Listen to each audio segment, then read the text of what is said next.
Hey there, English speakers, Jesse here with a new Real English. This is a very effective technique where I take a real video of people using real English and I break it down and break down the language and the real English that's used in here. In this video, you're going to see an interview with Bill Gates, and he's going to talk about many different things, including his different foundations and the good things that he's done that he's used his money for. And he also talks about Steve Jobs, and he remembers Steve Jobs. And when Steve Jobs was alive, they had a very healthy, competitive relationship, it sounds like. And they were very competitive, but they also had a great amount of respect for each other.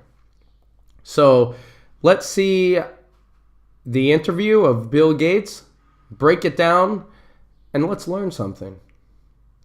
Let's go. This was originally on a show called Nightline, and it was on the ABC network in the United States. And we're going to take a look at this and break it down.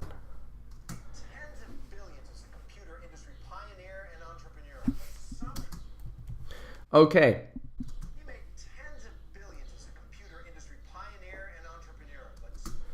He made tens of billions. Tens of billions. This is a good expression when using numbers. Tens of billions. You could have tens of thousands. 10,000, 15,000, 15,400, 25,000. Tens of thousands. So you have thousands. And then the word, the number before the zeros, if that's in the tens, a 2-digit number, that's tens of thousands. If it's a 3-digit number, it's hundreds of thousands. And if you add 3 more zeros, hundreds of millions, or tens of millions, tens of billions, hundreds of billions. So we can read numbers like that when they're so big that there's no real number that we use. Tens of billions, tens of thousands, hundreds of thousands, hundreds of millions. You get the idea. And he's a pioneer. A pioneer is someone who's started something, who launched something, the first of a genre. And he's an entrepreneur. That's a word meaning he starts his own business. He has his own business. He starts new businesses and companies. Let's listen to those in context again. He made tens of billions as a computer industry pioneer and entrepreneur, but somehow Bill Gates has found ever more challenging problems to tackle. Tonight he talks with my co-anchor Bill Weir about his work to heal the world in tonight's Nightline interview. Okay, in there you heard Bill Gates has found ever more challenging problems to tackle. Problems to tackle. I think I've talked about this before in a video, but tackle is an idea of attack. If you're an American football fan, a tackle is when you take another player and throw them on the ground. That's a tackle. So if you tackle problems, you address problems, you solve problems. Entrepreneur, but somehow Bill Gates has found ever more challenging problems to tackle. Tonight he talks with my co-anchor Bill Weir about his work to heal the world in tonight's Nightline interview. Heal the world. Heal the world. To make the world a better place. That has a good ring to it. Maybe someone should make a song about that. Heal the world, make it a better place. For you and for me and the entire human race. I think I'm onto something. Let's continue. Let's listen to Heal the World and then continue. About his work to heal the world in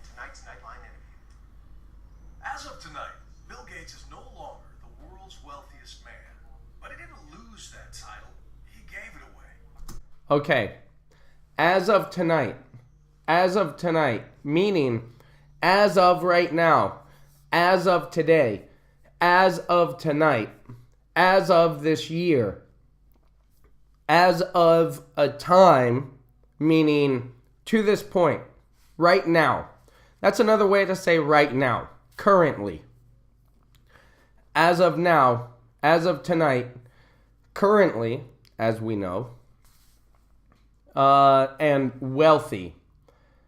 Wealthy means rich, but even more. So you have people with money, rich people, wealthy people. People with money means people with a lot of money. People with money, rich people, wealthy people. The world's wealthiest man. As of tonight, Bill Gates is no longer the world's wealthiest man. But he didn't lose that title. He gave it away. And as a result, he can point to a different kind of scoreboard. How many lives? And as a result, he can point to a different... As a result, you probably know that, so we don't have to spend much time on it. As a result, he pointed to a different kind of scoreboard. Mm-hmm. A scoreboard is in a sports game. It's the sign that shows the scores, like 3-2. Barcelona 3, Madrid 2. Manchester United 1, Liverpool 0. Whatever your teams are. But that's the scoreboard. So he pointed to a different kind of scoreboard. Meaning, it's not a scoreboard to calculate money as success. It's to calculate something new as a measure of success. Let's listen and see what that is.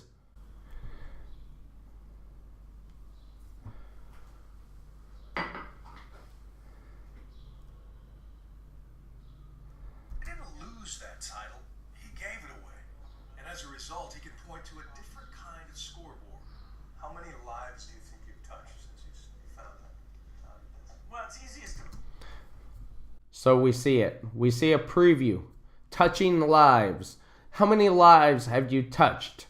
Obviously, touching. But touching also means touching the heart. So, or touching someone's life, meaning affecting their life. How many lives do you think you've touched? That's the new scoreboard. How many lives do you think you've touched since you found that? Well, it's easiest to measure in health work, where over 5 million lives have been saved. Yes, the cutthroat businessman who once lived to release software is now more apt to release a jar full of mosquitoes. Okay. Cutthroat businessman. Cutthroat business. Cutthroat. This business is very cutthroat. That means that people will do whatever they can to get an advantage. They might try to sabotage or ruin their competition. Anything to, as we say, get ahead. Get ahead means to go in front. Anything to get ahead. A cutthroat businessman. Someone that will try to eliminate their competition.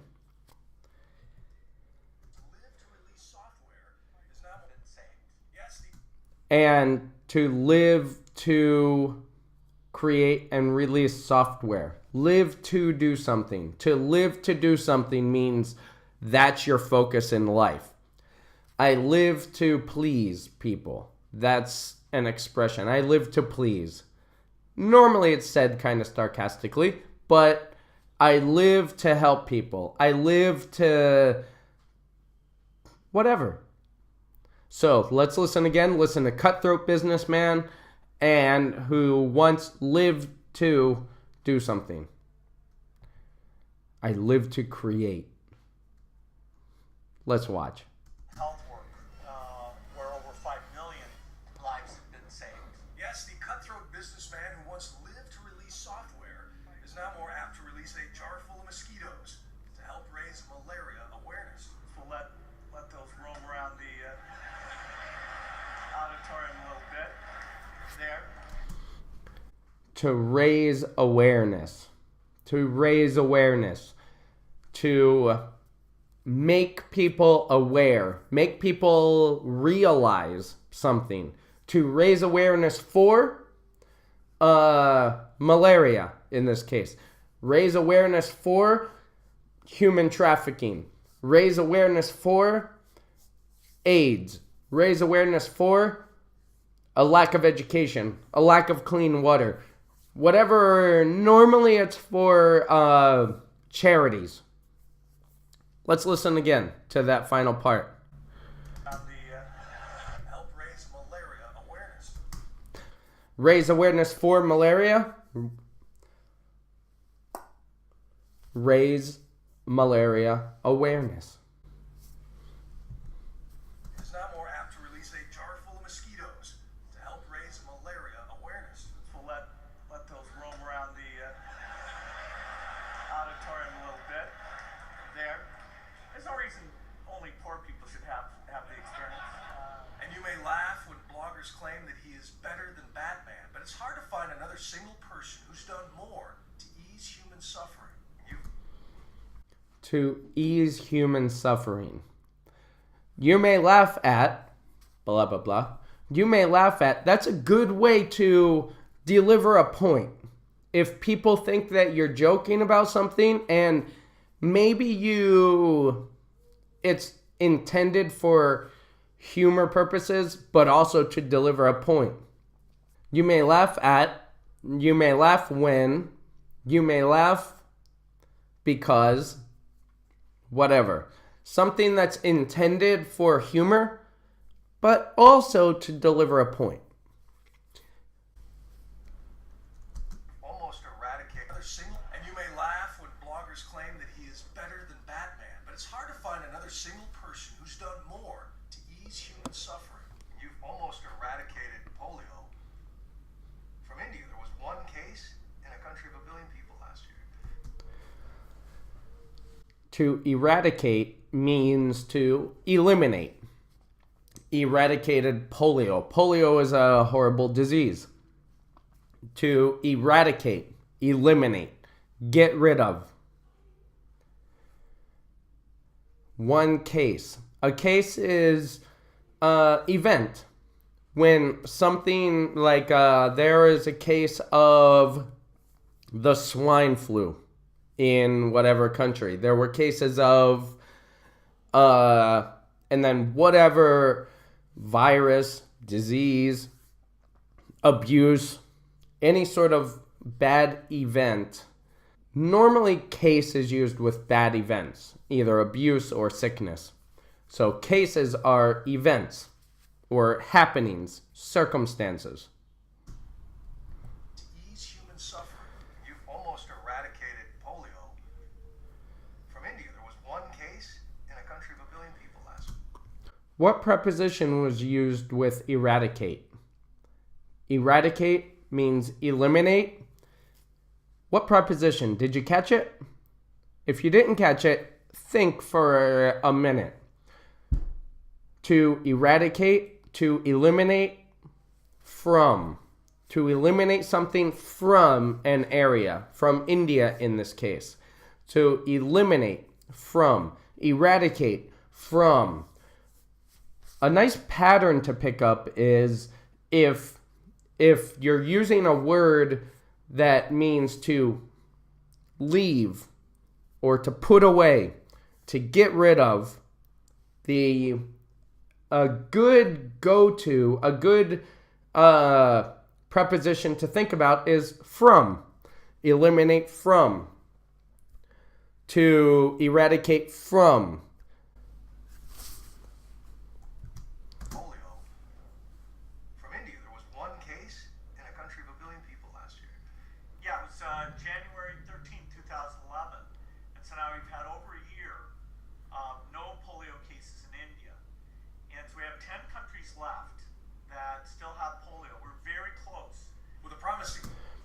There are 10 countries left.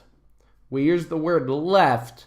There are 10 countries left. There are 10 more countries that they're working on. There are 10 more countries that have bad polio outbreaks. So there are 10 countries left. If I have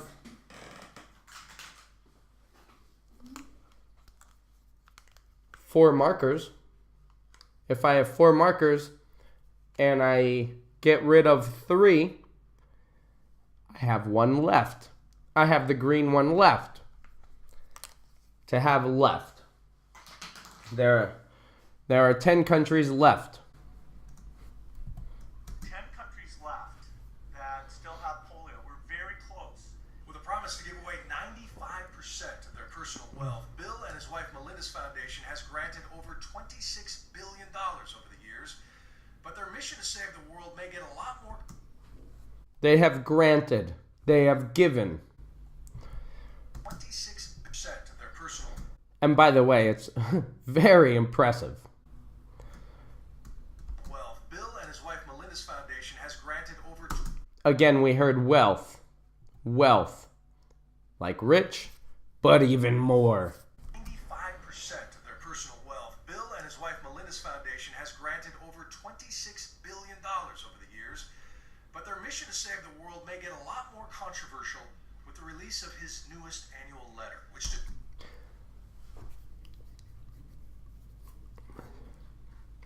If something is controversial, it means that some people like it, some people don't like it, so they kind of dispute or confront one another. Controversial means some people like it, some people don't. Some people think it's a bad idea. Some people think it's a good idea.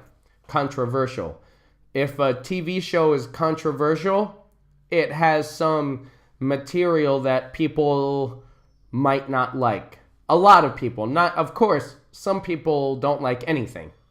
They're called haters. But if something's controversial, it's kind of split.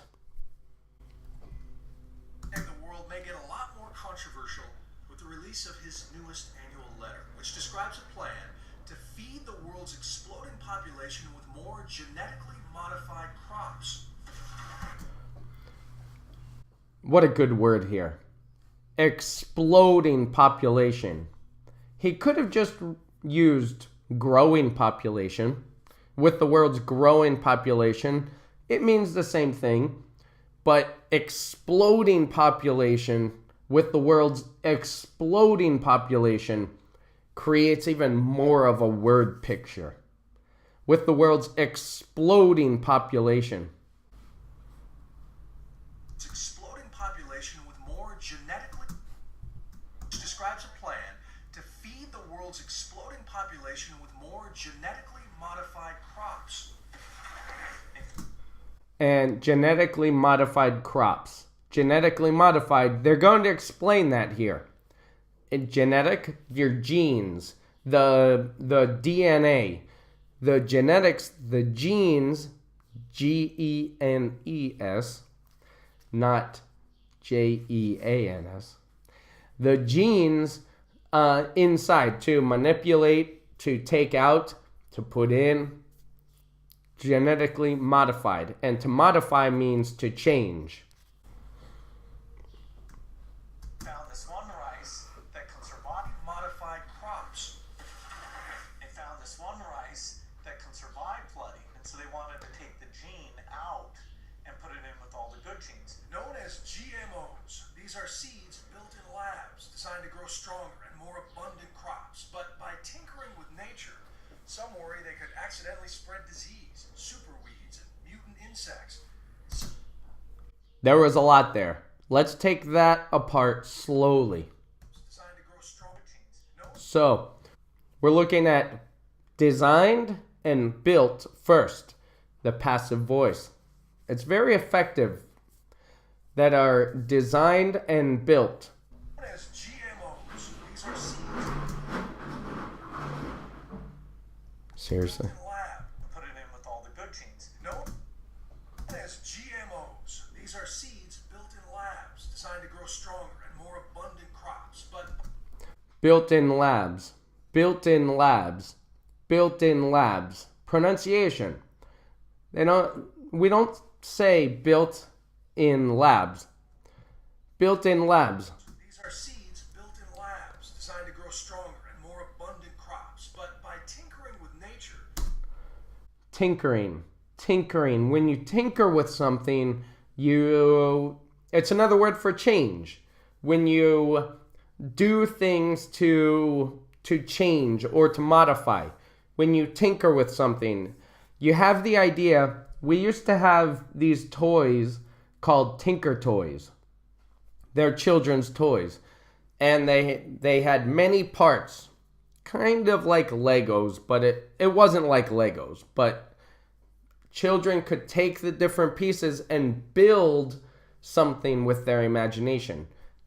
And they could build anything. Tinker with, Tinker Toys. If you tinker with nature, that means modify it, play with it. Some were designed to grow stronger and more abundant crops, but by tinkering with nature, some worry they could accidentally spread disease, superweeds, and mutant insects. Superweeds and mutant insects. Spread disease, superweeds, and mutant insects. Superweeds. Weeds are the plants in your garden that you don't want. Weeds are the plants in your garden that you take out. You pull the weeds.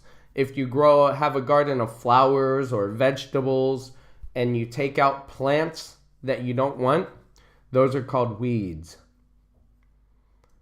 So superweeds are weeds that are even stronger than normal weeds. Some people worry about that. What do you think? Some worry they could accidentally spread disease, superweeds, and mutant insects. Several countries around the world refuse to grow them. Still, the Gates Foundation reportedly invested $27 million in biotech giant Monsanto, a leader in genetically modified crops. Biotech. Bio means, life, biology. And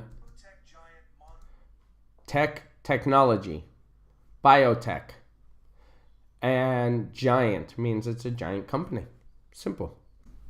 Monsanto, a leader in genetically modified crops. The question is, can these countries have their ability to choose if something's going to prevent starvation? The question is, and then that's a good way to start a sentence if you're trying to prove a point. Building support for your point, you want to lay the question out and then propose your answer. It's very effective. Let's listen again. The question is, and then present the question.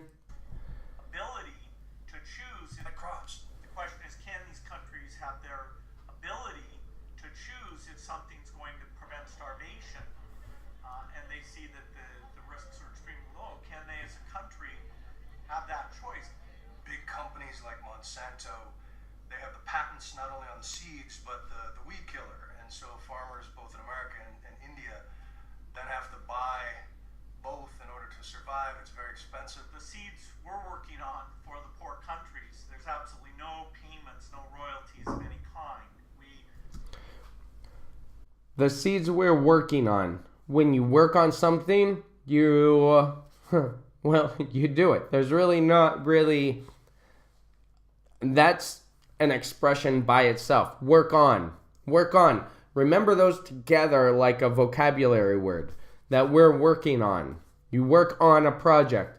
Work on an assignment. You work on building something. Work on. Poor countries. Both in order to survive, it's very expensive. The seeds we're working on for the poor countries, there's absolutely no payments, no royalties of any kind.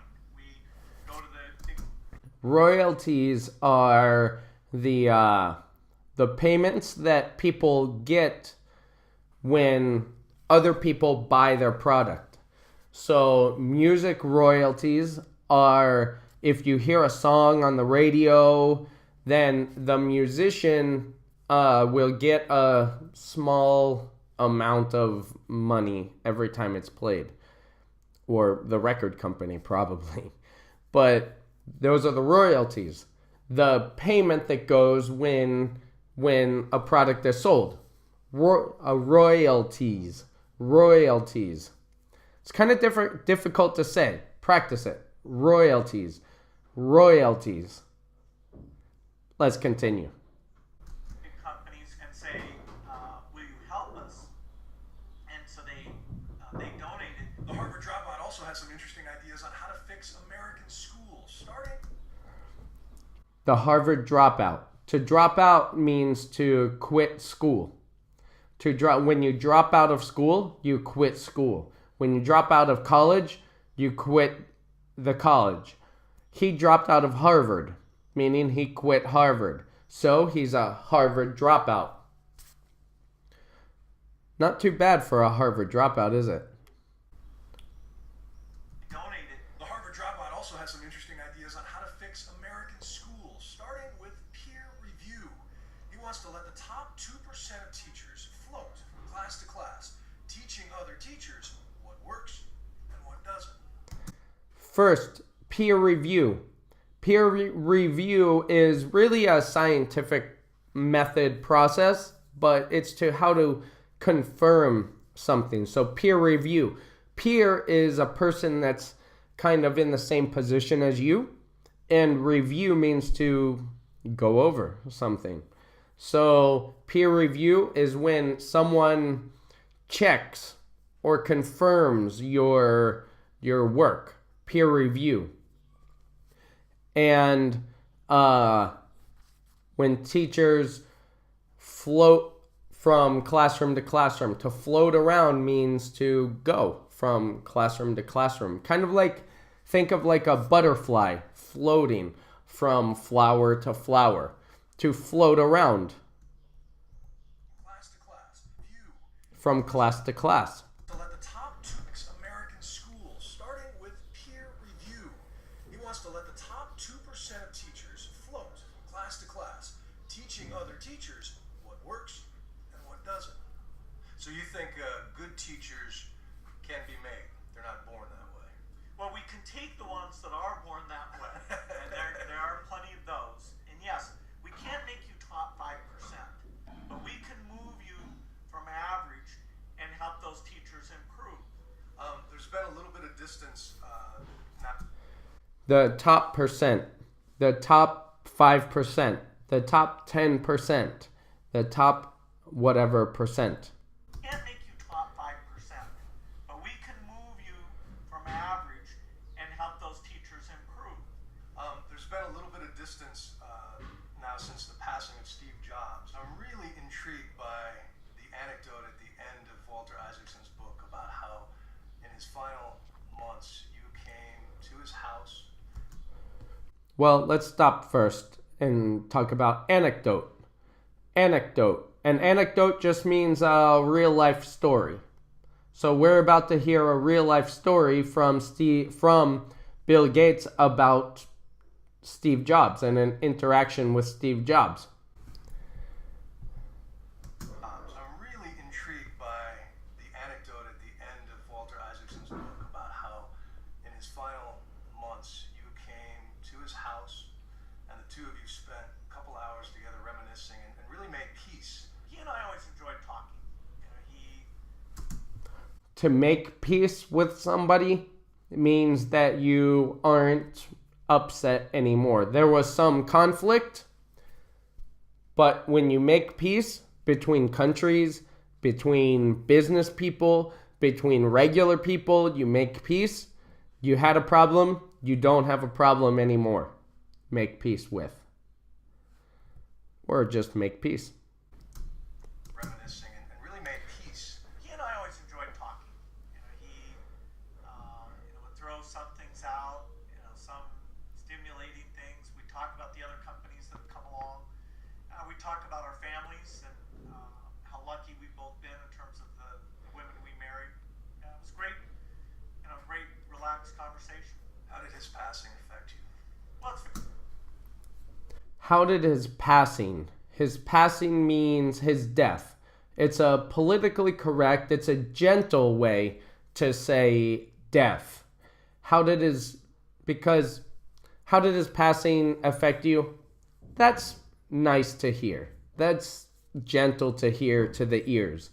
How did his death affect you?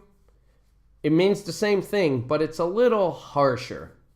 Harsher means difficult to hear, painful.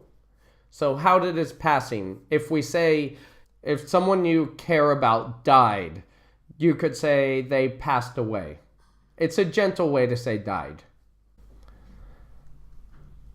Very strange, great, relaxed conversation. How did his passing affect you? Well, it's very strange to have some God. conversation. How did his passing affect you? Well, it's very strange to have somebody who's so vibrant and made such a huge difference and been a kind of constant presence. It makes you feel like, wow, we're getting old, and you look back and think about the great opportunities we had to have a big impact. Somebody who's vibrant. Somebody who's vibrant, if you describe that, it kind of gives the meaning of full of life. Someone who's vibrant. They have energy. They have a lot of energy, full of life.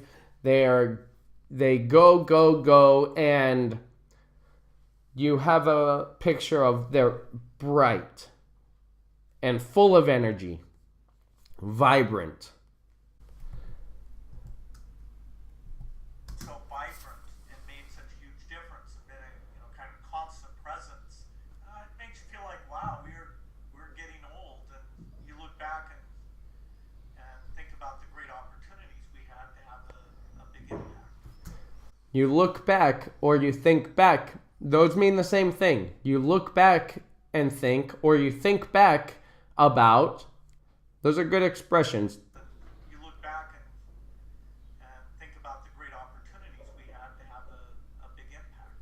Does it give you any added sense of urgency? Well, I hope I still have quite a bit of time for the focus I have now, which is the philanthropic work. You got to stay healthy to see that happen. Malaria eradication, I need a couple decades here to fulfill that opportunity. I need a couple decades. A couple means, 2. It's a rough estimate word. A couple decades. A decade is 10 years. So it's not strictly 20 years, but time. He needs time. A couple decades. More than just a couple years. A couple decades. You got to stay healthy to see that happen. Malaria eradication, I need a couple decades here to fulfill that opportunity. I need a couple philanthropic work. You got to stay healthy to see that happen. Malaria eradication, I need a couple decades here to fulfill that opportunity. So I don't think of myself as fading away, but it reminds you that you got to pick important stuff because you only have a limited time. You got to pick important stuff because you only have a limited time. Pick important stuff. Important stuff to do, but pick important stuff because we only have a limited time. Pick important stuff because you only have a limited time. So this was a great listening video, a great video to practice your listening, and I thought it was very interesting to see what someone with the wealth that Bill Gates has and what he's doing with that wealth. He seems to be using that wealth to make a giant impact on the world and to make it a better place. So, what do you think? What do you think about the Bill Gates Foundation? What do you think about what he's doing? Like they said, it's very controversial, so I'd like to hear your opinion. Let me know. So that's all for this Real English. Thanks for watching, and I'll see you next time.